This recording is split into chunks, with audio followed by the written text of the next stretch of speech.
Assalamualaikum. Kembali lagi di channel saya Cerita Kita. Apa kabar teman-teman? Semoga dalam keadaan baik-baik saja ya.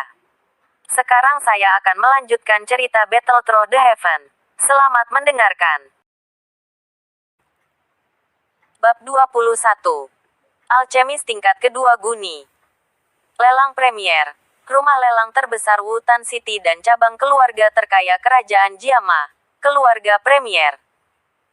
Keluarga Premier sangat kuno dan telah menjadi kekuatan yang cukup kuat di Kekaisaran Jiama selama beberapa abad. Jaringan mereka benar-benar mengesankan dan beberapa rumor bahkan mengklaim bahwa keluarga Premier memiliki hubungan dekat dengan keluarga kerajaan Jiama. Di kerajaan, keluarga Premier, keluarga Nalan, dan keluarga Ritter adalah tiga keluarga terbesar dan memiliki berbagai koneksi di dunia komersial dan militer. Oleh karena itu, dengan keluarga Premier mendukungnya, tidak peduli seberapa menarik keuntungan dari pelelangan, tidak ada yang berani mencoba apapun terhadap mereka. Melihat rumah lelang di ujung jalan, Xiao Yan berbelok ke gang samping dan dengan cepat mengenakan jubah hitam. Jubah hitam tidak hanya menutupi wajah Xiao Yan, itu juga mengubah tubuhnya yang kurus terlihat jauh lebih lebar. Bahkan jika Suer sedang melihat sosok berjubah, dia tidak akan bisa menyadari itu adalah Xiao Yan. Setelah ditutupi oleh jubah hitam, Xiao Yan menghela nafas lega. Bukan karena Xiao Yan yang terlalu berhati-hati, tetapi bahwa yayasan eliksir terlalu berharga. Untuk klan, daya tarik Foundation Elixa sangat besar. Jika seseorang dapat memproduksinya secara massal, maka itu berarti bahwa generasi muda klan akan tumbuh pada tingkat yang dipercepat, yang akan membantu klan memajukan kekuatan mereka dan pada gilirannya akan mengarah pada siklus positif. Untuk menghindari masalah yang tidak perlu, Xiao Yan hanya bisa memilih untuk menyembunyikan dirinya. Dengan hati-hati menyentuh botol giok putih yang agak dingin, Xiao Yan perlahan berjalan keluar dari gang dan pergi ke rumah lelang di ujung jalan. Di bawah tatapan waspada oleh para penjaga yang sepenuhnya lapis baja, Xiao Yan berjalan ke rumah lelang tanpa berhenti. Begitu Xiao Yan memasuki rumah, perasaan panas dari matahari digantikan dengan perasaan dingin. Itu membuat orang merasa seolah-olah mereka telah melangkah ke dunia baru. Menyapu melalui aula mewah, Xiao Yan dengan cepat menemukan ruang samping. Di pintu yang menuju ke kamar itu ada kata-kata mengilap, ruang inspeksi. Berjalan di dalam, ruangan itu cukup kosong dan hanya seorang pria parubaya yang jelas bosan duduk di sana. Mendengar pintu terbuka, pria itu mengangkat kepalanya dan, setelah melihat Xiao Yan berjubah hitam, alisnya sedikit berkerut. Tetapi segera, ekspresi wajahnya berubah menjadi senyum profesional. Pak, apakah Anda berencana untuk melakukan sesuatu yang diperiksa? Iya nih. Di bawah jubah hitam, suara kering dan tua dengan ringan melayang keluar. Itu suara Yao Lao. Xiao Yan berjalan dan meletakkan botol white jade di atas meja di depan pria parubaya itu. Ini. Terlihat bingung. Pria parubaya itu dengan hati-hati mengambil botol white jade dan mengendusnya.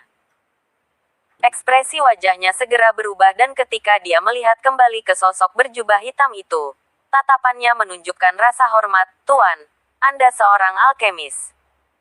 Iya nih. Suara tua keluar lagi. Bisakah saya bertanya, apa pil yang ada di dalam botol ini? Apa fungsinya? Mendengar bahwa dia berurusan dengan seorang alkemis, pria parubaya itu bertanya dengan lebih hormat. Foundation Elixir, ini dapat meningkatkan kecepatan pelatihan Doki tetapi hanya berguna bagi orang-orang di bawah tingkat Doze. Oh, itu bisa meningkatkan kecepatan latihan Doki. Mendengar kata-kata Yao Lao, ekspresi pria parubaya itu berubah. Semua orang tahu bahwa Doki hanya bisa dilatih mengikuti formula yang telah ditentukan dan karena jalur Ki untuk individu sangat lemah pada titik ini. Jika efek obatnya terlalu ganas, maka jalur Ki akan meledak dan orang itu akan mati. Ramuanku tidak memiliki efek samping dan kekuatan obat sangat damai sehingga tidak akan menyebabkan hal seperti itu terjadi. Anda tidak perlu khawatir tentang hal itu terjadi. Seolah dia bisa mengerti apa yang dipikirkan pria parubaya itu. Suara keriput itu dengan tenang menjelaskan. Ekspresinya berubah sekali lagi. Pria parubaya itu dengan hati-hati meletakkan botol white jade di atas meja di depannya dan dengan hormat bertanya, "Tuan, dapatkah Anda menunggu sebentar? Saya perlu meminta Master Guni lelang kami untuk memeriksa eliksir ini." "Tentu, cepatlah." Melambaikan tangannya, Xiao Yan tidak berpura-pura sopan dan duduk di kursi di samping. Pria parubaya itu dengan cepat mengangguk dan bergegas meninggalkan ruangan. Duduk di kursi, Xiao Yao tetap diam dan tidak berusaha untuk berbicara dengan Yao Lao. Ini adalah tempat orang lain dan berhati-hati lebih baik daripada tidak. Siapa yang tahu jika ada hal-hal yang bisa didengarkan dalam percakapan mereka. Setelah menunggu di kamar sebentar, lelaki parubaya itu kembali dengan seorang penatua berjubah hijau dengan rambut sedikit memutih. Pada peti tua itu bukan bintang-bintang emas melainkan sesuatu seperti tungku alkimia dan pada tungku alkimia ada 2 garis perak yang berkilau dengan keanggunan. "Tuan, ini Guni Master lelang kami. Dia adalah dado si kecil 3. Pada saat yang sama, dia juga alchemis tingkat kedua." Pria parubaya itu dengan hormat memperkenalkan pendatang baru. Mendengar identitas sesepuh, alis Xiao Yan secara naluriah melompat. Ini adalah pertama kalinya dia bertemu seorang alkemis di samping Yao Lao. Dia dengan hati-hati memeriksa ulang tetua itu. Penatua memiliki wajah merah dan meskipun jubah hijau tampak biasa, ada irisan cahaya melonjak di atasnya. Jelas sekali, jubah ini memiliki semacam monster core yang ditanamkan di dalamnya. Di wajah biasa si tua adalah kesombongan yang selalu ada. Sesuatu yang dimiliki oleh semua alkemis. Sementara Xiao Yan sedang memeriksa Guni, Guni juga mempelajari orang di depannya. Alkemis tidak seperti Douzes dan alkemis sangat dicari oleh berbagai kekuatan. Oleh karena itu, ketika Guni sedang mempelajari Xiao Yan, dia juga mencoba menebak siapa alkemis itu. Pria parubaya dengan hati-hati mengambil botol jade di atas meja dan menyerahkannya kepada Guni. Mengambil botol white jade, Guni pertama-tama mengendus aroma manis sementara mata tuanya sedikit tertutup. Dengan perlahan memiringkan botol, setetes cairan hijau perlahan-lahan berguling dari lubang botol untuk mendarat di tengah telapak tangan Guni. Menatap cairan hijau, Guni mengeluarkan jarum perak dan di ujung jarum menunjukkan sedikit fluktuasi doki. Diam-diam menyelinap ke dalam cairan hijau dan perlahan diaduk. Dengan mengaduk jarum, wajah tenang Guni berubah menjadi ekspresi serius. Beberapa saat kemudian, dia menaruh cairan hijau itu kembali ke botol giok. Ketika dia melihat Xiao Yan lagi, wajahnya yang arogan memiliki sedikit rasa hormat. Beralih ke arah pria parubaya itu, dia berkata, "Ramuan itu ada di tingkat kedua. Semua yang dikatakan sebelumnya benar." Mendengar itu, pria parubaya itu menghela napas lega dan dengan penuh semangat tersenyum pada Xiao Yan, "Tuan, apakah Anda berencana melelang eliksir ini?" "Yuk, bisakah kamu melelang sesegera mungkin?" "Hehe, itu tidak masalah. Tuan, ambil ini dan pergi ke ruang lelang pertama. Untungnya, kami mengadakan lelang di sana sekarang dan eliksir Anda akan segera dilelang." Pria parubaya itu tersenyum sambil menyerahkan kartu logam hitam pekat. "Baik." Mengambil kartu logam, Xiao Yan tidak menunggu dan segera meninggalkan ruangan. Guni Master, apakah dia benar-benar seorang alchemis? Hanya setelah Xiao Yan pergi dari pandangan mereka, pria parubaya itu berbisik pelan kepada Guni. "Ya, dia seorang alkemis." Persepsi jiwa yang lincah. Tidak mungkin salah. Guni mengangguk tetapi alisnya berkerut dan dia bergumam. "Tapi dari mana asalnya?" Saya belum pernah mendengar ada alkemis yang bisa memperbaiki pil tingkat kedua di Wutan City. Haruskah aku melakukan riset? Guni terdiam sebelum menggelengkan kepalanya. Jangan sekarang. Semua alkemis memiliki emosi yang aneh dan jika dia melihatmu mencoba menggali sejarahnya, dia akan memiliki kesan buruk tentang pelelangan. Berada di sisi buruk alkemis yang misterius tidak pernah merupakan langkah yang cerdas. Berbalik, Guni dengan ringan berkata, agar dia memiliki kesan yang baik tentang lelang kami, Anda harus tahu bagaimana melakukannya dengan benar. Hehe, aku mengerti. Ingat, bahkan jika kita tidak bisa berteman dengannya, kita juga tidak bisa menyinggung perasaannya. Atau yang lain, meninggalkan beberapa kata dingin. Guni juga meninggalkan ruangan. Bab 22 Nyanyian Badai. Di bawah pimpinan seorang pramusaji, Xiao Yan memasuki pelelangan yang sudah dimulai. Memasuki aula tempat pelelangan diadakan. Lingkungan yang semula cerah digelapkan sementara teriakan keras mengalir kemana-mana. Itu membuat Xiao Yan mengerutkan alisnya. Pelelangan sangat besar dan aula pasti bisa memuat setidaknya ratusan bahkan ribuan orang. Pada saat ini, di tengah-tengah aula, di bawah cahaya terang, kecantikan berjubah merah menggunakan suaranya yang menawan untuk menggambarkan benda di tangannya. Di bawah suara yang mematikan dan jelas dari suara, item yang benar-benar tidak bernilai banyak memiliki kenaikan harga pada tingkat eksponensial. Menemukan kursi yang jauh, Xiao Yan diam-diam duduk dan melirik kecantikan di tengah aula. Dengan pengamatannya yang tajam, dia menyadari bahwa sebagian besar orang ada di sini untuknya dan bukan barang-barang yang dilelang. Lelang utama rumah lelang premier, Yafei. Dia adalah kecantikan yang sangat terkenal di dalam kota Wutan dan pesona dewasanya membuat banyak orang tertarik padanya. Tiba-tiba, Xiao Yan yang diam itu berbalik dan menatap seorang pria yang tidak terlalu jauh darinya tetapi bersembunyi di sudut. Lengannya bergoyang dengan kata-kata mulut merah kecil Yafei dan tangannya menghilang di bawah pinggangnya. Sialan. Mengutuk ringan. Xiao Yan, yang berada di bawah jubah, memutar matanya. Orang ini sangat tak tahu malu. Sambil mengutuk dalam benaknya, Xiao Yan dengan cepat pindah dan dengan getir tersenyum. Tatapannya sekali lagi pergi ke tengah aula dan menyaksikan kurva menawan juru lelang sambil bergumam, Yao Jing. TL, Yao Jing adalah istilah yang merendahkan, tergantung pada konteks untuk kecantikan. Setelah melihat item di tangan Yafei, Xiao Yan kehilangan minatnya. Dia tidak punya banyak uang untuk membeli sepotong barang rongsokan, bahkan jika penjual barang itu adalah wanita cantik. Setelah mengalihkan pandangannya dari Yafei, Xiao Yan mulai perlahan melihat sekeliling aula. Hah, ayah. Tatapannya berhenti. Xiao Yan fokus pada seorang pria parubaya yang duduk di barisan depan. Tiba-tiba, ekspresi wajahnya menjadi kaget. Apakah ayah tertarik pada wanita itu?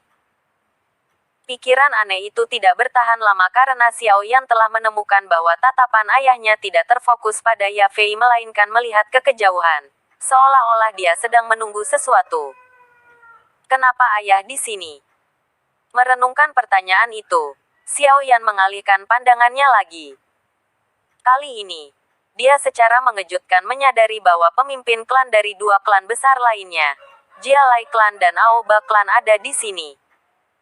Sesuatu akan dilelang yang menarik semuanya. Alisnya melonjak. Xiao Yan penasaran menyentuh hidungnya. Apa yang bisa menarik ketiga pemimpin klan untuk datang ke sini? Sejujurnya, wanita bernama Yafei itu ahli menciptakan suasana. Pandangan dan senyumnya akan membuat harga item naik secara eksponensial untuk sementara waktu. Selain itu, setiap kali harga dinaikkan, dia akan mengirim senyum menawan kepada orang yang baru saja menyebutkan harga terbaru dan mereka akan melupakan rasa sakit mereka membayar lebih untuk item tersebut. Suasana di dalam rumah lelang tetap pada puncaknya dengan senyumnya. Hehe, semuanya, rumah lelang baru saja menerima item lelang baru. Saya percaya bahwa semua orang akan tertarik. Setelah melelang item terbaru, Yafei tiba-tiba berhenti dan berkata dengan suara keras kepada penonton. Dengan lambaian tangannya, seorang pramusaji dengan cepat mengangkat piring batu giok dan di tengah piring ada botol batu giok. Ini adalah pil tingkat kedua. Dengan tangannya yang halus mengambil botol giok, suara menawan Yafei menenangkan para juru lelang untuk sesaat. Tapi segera, teriakan itu menjadi lebih keras. Di Doki Mainland, pil yang disempurnakan oleh alkemis adalah item yang paling dicari. Benda ini bernama Yayasan Eliksir. Ini hanya efektif untuk mereka yang berada di bawah tingkat Douze. Pelatihan di Yayasan Eliksir memungkinkan orang di bawah tingkat Douze memiliki peningkatan efisiensi dalam pelatihan. Hehe, jika kamu menyukaimu putra atau cucu untuk disebut jenius, ini sangat cocok untukmu. Mulutnya yang menarik dengan ringan menghembuskan kata-kata dan membuat mati rasa banyak pelelang. Yayasan Eliksir. Itu dapat meningkatkan kecepatan latihan doki seseorang. Nyonya Yafei. Orang-orang di panggung itu tidak bisa menerima tekanan pil, kan? Meskipun Yafei sangat menawan, ada juga banyak orang yang tetap tenang dan setelah diam sesaat, seseorang mengajukan pertanyaan penting. Hehe. Ramuan ini secara pribadi diperiksa oleh Tuan Guni kami dan ditemukan sebagai pil tingkat kedua. Tidak akan ada masalah. Semua orang dapat yakin akan hal itu. Yafei tertawa ringan saat menanggapi. Mendengar bahwa Guni secara pribadi telah memeriksa pil tersebut, mereka yang ragu-ragu tidak lagi mempertanyakan keabsahan pil tersebut. Semua orang tahu bahwa Guni Master adalah alkemis tingkat kedua. Di seluruh kota Wutan, bahkan para pemimpin klan dari 3 klan sopan terhadapnya. Xiao Yan malas bersandar di kursinya dan menyaksikan suasana bersemangat di antara kerumunan. Menghembuskan napas ringan, dia berpikir, sepertinya Yayasan Eliksir ini akan mendatangkan sedikit penghasilan. Sedikit mengalihkan pandangannya ke ayahnya, Xiao Yan menyadari bahwa ekspresi tenang pada ayahnya telah sedikit berubah. 8.500. Tepat ketika suara Yafei berhenti, seseorang meneriakkan harga. 9.000. Harga lain muncul tepat setelah harga pertama dipanggil. Harganya dengan cepat naik dan dalam beberapa detik, harganya mencapai 13.000. Meskipun ayah Xiao Yan agak bersemangat, dia tidak segera memanggil harganya dan malah menutup matanya, menunggu panggilan goreng kecil untuk berhenti. Harganya naik lagi tetapi segera, suara-suara mati. Pada saat itu, seorang penatua yang juga duduk di baris pertama dengan ringan berkata, 20.000. Setelah menyebutkan harga itu, suara-suara terakhir dalam pelelangan punah. Beberapa orang yang penuh harapan memandang ke arah penatua yang tanpa emosi itu tetapi hanya bisa duduk, kecewa. Mereka tidak memiliki kekayaan untuk berada dalam perang harga dengan klan Laijia. Hehe, Jia Laibi, bukankah anakmu sudah menjadi Douze? Mengapa Anda masih memikirkan Yayasan Eliksir ini? Seorang pria parubaya yang juga duduk di barisan pertama berbalik untuk pura-pura tersenyum pada Jia Laibi. Oh Bapak, tidak bisakah aku membelinya untuk cucu masa depanku? Jia Laibi jelas tidak suka pria parubaya dan dengan dingin mencibir yang kedua. Mari kita lihat apakah keberuntungan Anda memungkinkan Anda memiliki cucu. Mungkin suatu hari putra Anda menemukan dirinya tanpa. Setelah diam-diam mengutuk Jia Laibi, Ao Bapak juga memanggil, 23.000. 25.000. Dalam 10 menit dan di bawah tatapan kaget semua orang dalam pelelangan. Keduanya seperti anjing yang memperebutkan makanan dan menaikkan harganya menjadi 31.000. 40.000. Xiao Zhan yang mata tertutup tiba-tiba berbicara. Semua orang di aula lelang terdiam dan mengalihkan pandangan mereka ke Xiao Zhan. Bahkan Ao Bapa dan Jia Laibi tertegun oleh kenaikan harga yang tiba-tiba. Hehe, pemimpin klan Xiao. Sepertinya kamu benar-benar menginginkan Yayasan Eliksir ini. Jia Laibi tersenyum. Xiao Zhan meliriknya dan berkata, "Jika kamu menginginkannya, maka naikkan harganya saja. Saya berjanji tidak akan menaikkan harganya lagi."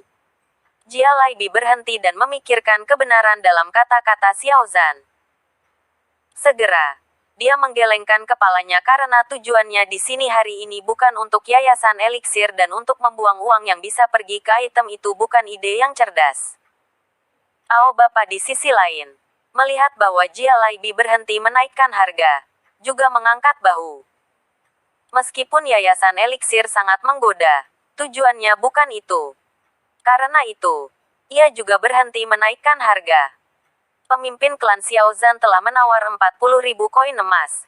Apakah ada orang yang ingin menaikkan harganya? Melihat aula yang tenang, Ya Fei tersenyum sambil mengingatkan kerumunan. Karena tidak ada yang menaikkan harganya, yayasan eliksir ini akan pergi ke pemimpin klan Xiao Zhan. Melihat tidak ada yang menjawab, Ya Fei cerdas dan dengan ringan mengetuk palu kecilnya di atas meja, menandakan bahwa yayasan eliksir telah menemukan yang baru pemilik. Di daerah terpencil, Xiao Yan tidak tahu apakah harus tertawa atau menangis. Setelah begitu banyak, dia menerima uang dari ayahnya.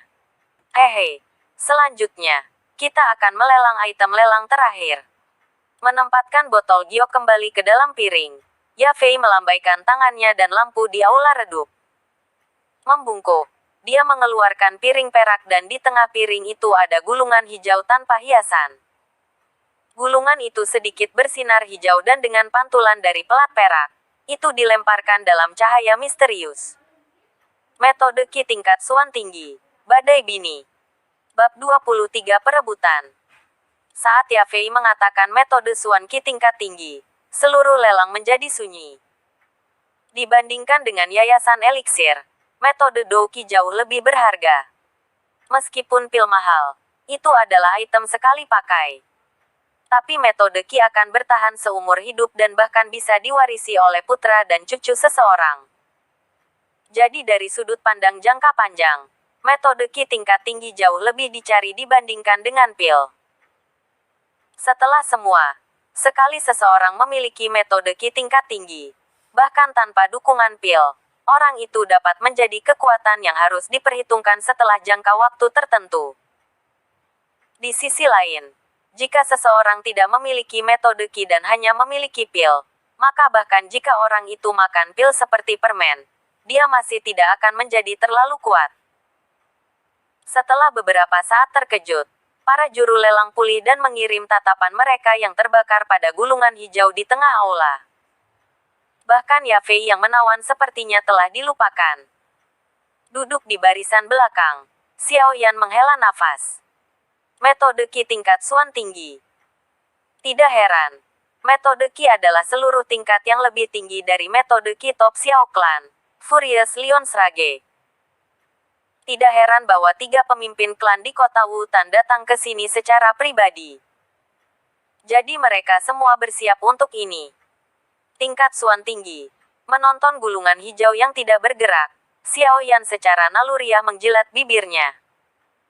Untuk memiliki gulungan itu pada dasarnya berarti bahwa mereka memiliki izin untuk menjadi Doze Top dan setelah beberapa dekade, akan ada kekuatan baru yang akan menyaingi 3 klan di Wutan City. Ini hanya metode Qi tingkat Suan tinggi. Apa yang istimewa dari itu? Tepat ketika Xiao Yan berfantasi tentang metode Qi, suara Yao Lao terdengar canggung di dalam Xiao Yan. Hanya memutar matanya, Xiao Yan merasa bahwa ada celah besar antara dia dan kakek tua yang akan mengklaim metode Qi tingkat atas adalah sampah. Dia hanya bisa mengerutkan bibirnya dan tetap diam. Berat, teruslah berlatih. Pada hari kamu menjadi Doze, aku akan membiarkanmu melihat betapa metode Qi tingkat tinggi. Setelah Yao Lao menyelesaikan pemikirannya, dia menjadi diam lagi. Mengucurkan bibirnya lagi, Xiao Yan bergumam, "Kuharap begitu." Semua orang, metode Suan level Qi ini ditemukan oleh seorang pemburu di pegunungan. Pasti ditinggalkan oleh leluhur sehingga tidak akan membuat siapapun kesulitan setelah mereka membelinya. Setiap orang dapat mengajukan tawaran tanpa takut akan ada konsekuensi. Yafei dengan hati-hati mengangkat gulungan hijau dan dengan ringan berkata, Lady Yafei, bisakah Anda menetapkan harga dasar sudah? Salah satu juru lelang berteriak tidak sabar. Menjaga senyum menawannya, Yafei berkata, badai nyanyian, harga terendah, 200.000 koin emas. Setelah dia menyebutkan harga terendah, rumah lelang menjadi tampak lebih tenang. Jelas, banyak juru lelang tidak memiliki kekayaan untuk membeli barang yang begitu mahal. Di daerah terpencil, Xiao Yan tidak bisa membantu tetapi menggelengkan kepalanya. Wanita ini membunuh orang tanpa menumpahkan darah. 200.000 koin emas setara dengan keuntungan Xiao Clan selama 2 tahun penuh. TL, membunuh orang tanpa menumpahkan darah berarti secara tidak langsung membunuh seseorang. Sesuatu seperti saya meninggalkan gantungan tebing besar di akhir bab ini. Bab 24 segalanya untuk nanti. Meninggalkan aula lelang pertama, Xiao Yan kembali ke ruang inspeksi dan di bawah tatapan hormat pria parubaya, dengan sabar menunggu. Beberapa menit kemudian, dengan langkah kaki yang terburu-buru, dua bayangan mendorong pintu terbuka. Hehe, apakah kamu pemilik yayasan eliksir? Tuan, ini pasti pertama kalinya Anda datang ke Wutan City, kan? Dengan embusan parfum, tawa yang menawan namun mematikan terdengar di samping Xiao Yan. Itu membuat pola pikirnya yang kuat goyah. Setelah mengutuk Yao Jing, Xiao Yan mengerutkan wajahnya lebih jauh di dalam jubah sebelum berbalik untuk melihat wanita berpakaian merah di sampingnya. Dengan kontak dekat, Xiao Yan sekali lagi menyadari pesona dalam Yafei. Di wajah yang mempesona itu sepasang mata berair dengan bulu mata panjang yang sepertinya selalu mengirimkan untaian tali pengikat kepada pria. Melihat ke bawah, melewati leher putih anggun, Xiao Yan hampir tersedot ke belahan dadanya. Pesona alaminya bahkan mempengaruhi ketenangan Xiao Yan. Meskipun Xiao Yan memiliki wajah merah, untungnya, itu ditutupi jubahnya. Menenangkan dirinya, Xiao Yao sedikit mengangguk dan pada saat yang sama, suara Yao Lao juga melayang, lelang berhasil. Beri aku uang, aku punya sesuatu untuk dilakukan. Seolah-olah dia tertarik dengan usia pemilik jubah hitam, Yafei menutup mulutnya saat dia tertawa. Setelah beberapa saat, dia pulih, maafkan kami sebentar lagi. Kami masih mengerjakan dokumen. Sedikit mengangguk, Xiao Yan tidak membuka mulutnya lagi dan mengalihkan pandangannya dari Yafei sambil tetap diam. Melihat orang misterius yang ditutupi jubah hitam, alis Yafei berkerut. Sepertinya kecantikannya yang sombong tidak berpengaruh. Mengerucutkan bibirnya, tatapannya menyapu orang misterius itu, mencoba melihat setiap detail untuk mengetahui siapa yang dia hadapi. Setelah menyapu Xiao Yan dan tidak mendapatkan informasi, Yafei dengan kecewa menatap Guni. Setelah mata mereka bertemu, dia menggigit bibirnya dan bertanya, Tuan, Yafei jarang melihat seorang alkemis yang tidak memiliki lencana alkemis. Bisakah saya meminta nama Anda? Hah, gadis, datang ke tempat ini berarti aku harus mengatakan siapa aku. Di bawah jubah hitam, suara Yao Lao dingin berbicara. Hehe, Yafei hanya ingin tahu. Jika Tuan tidak mau mengatakannya, Yafei tidak akan memaksamu. Yafei tertawa ringan. Melalui jubah hitam, Xiao Yan menyaksikan kaki putih yang dibungkus dengan gaun merah di samping. Meskipun dia tidak bisa tidak mengagumi kecantikannya, dia diam-diam mengingatkan dirinya sendiri bahwa untuk Yafei menjadi juru lelang teratas, dia bukan pot bunga.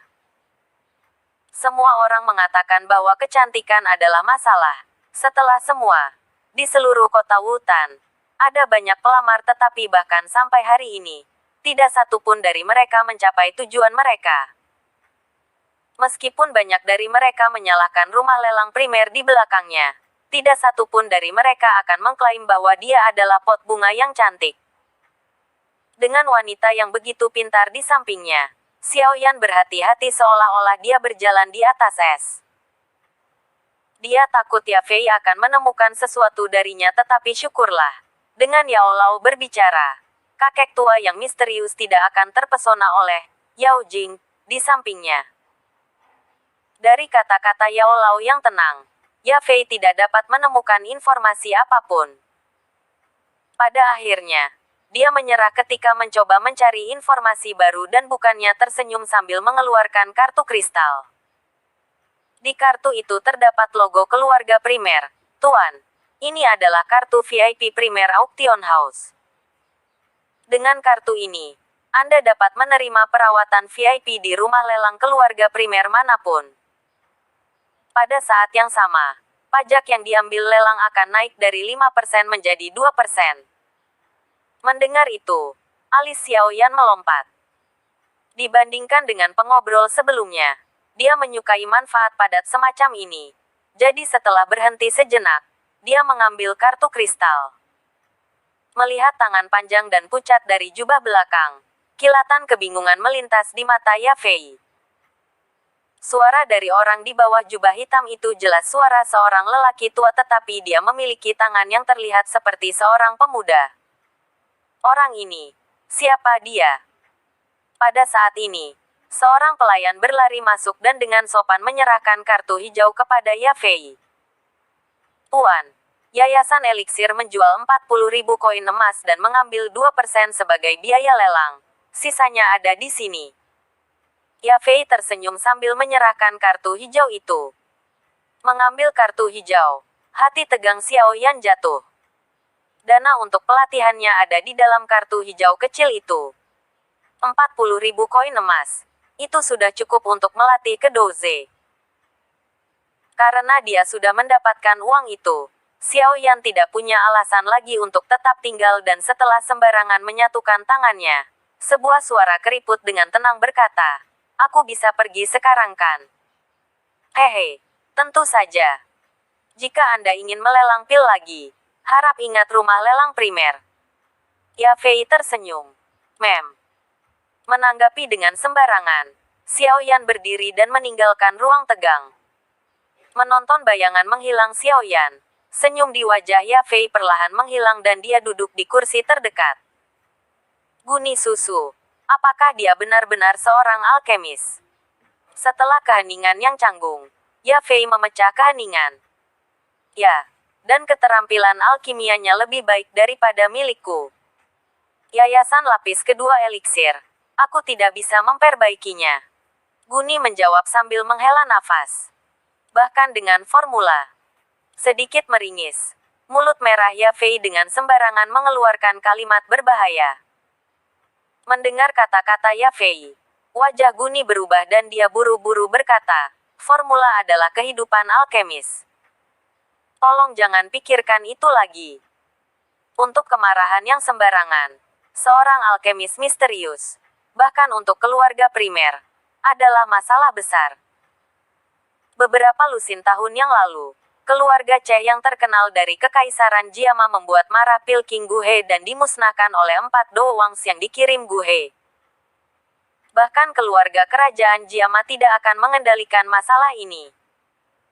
Meskipun keluarga kita jauh lebih kuat daripada keluarga Che, yang terbaik adalah jangan menyinggung seorang alkemis misterius. Alkemis seperti sarang lebah. Begitu Anda menusuknya, ia akan menemukan banyak teman dan banyak ahli akan senang memiliki alkemis yang berutang budi pada mereka. Menonton Guni yang panik, Yafei tersenyum pahit sambil memijat dahinya. Guni susu, apa yang kamu katakan? Saya tidak memikirkan semua itu. Apakah Anda pikir Yafei telah menyia-nyiakan beberapa tahun ini? Aku mengingatkanmu. Mendengar kata-kata Yafei, Guni menghela nafas. Dia benar-benar takut kalau dia akan melakukan sesuatu yang bodoh. Mengucurkan bibirnya, Yafei menopang pipinya sambil menghela nafas. Alkemas.